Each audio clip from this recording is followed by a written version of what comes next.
Welcome again to Ray Windsor's Leadership Systems, where we help consumers select retailers and where we help retailers get selected by consumers. That is, after all, what a retailer would like to have happen. This series, Brick and Mortar versus Online, is about helping a consumer decide which is the right place for him to make his purchase. This is part 5 of the 5-part series, Confidence.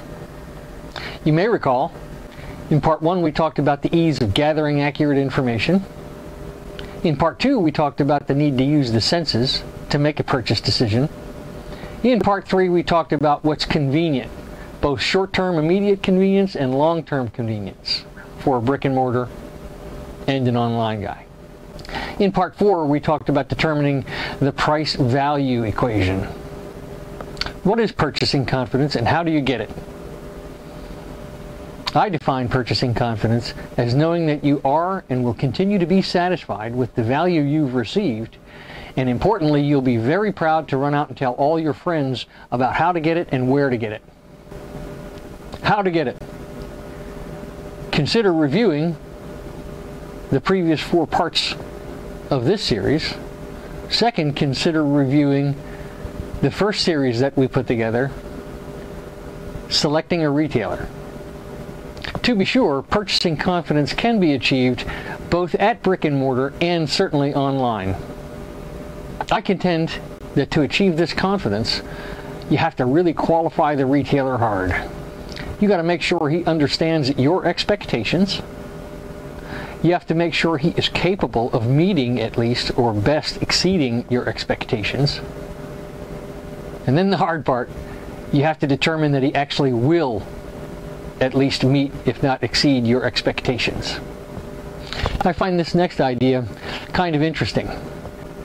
A consumer can find out a lot about a brick and mortar guy on the internet.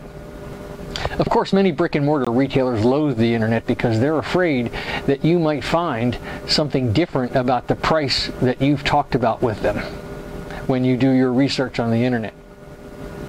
Of course, the internet can often point accurately to the retailer's ability to provide the kind of value that the consumer expects. Granted, some review sites allow rants that are often completely disconnected with the consumer's actual experience and what the retailer actually provided, whether it was a brick and mortar or an internet retailer. Even a novice reader of these reviews will find it pretty easy to determine whether the reviewer has something more than just an honest review kind of agenda on his mind. Of course, the best way to determine if a brick and mortar retailer deserves your attention is a visit. Of course, that visit should include a pull no punches discussion where you lay out your expectations and then identify, can he meet your expectations? And then more importantly, will he meet your expectations? With an online retailer, of course, that personal interview is impossible.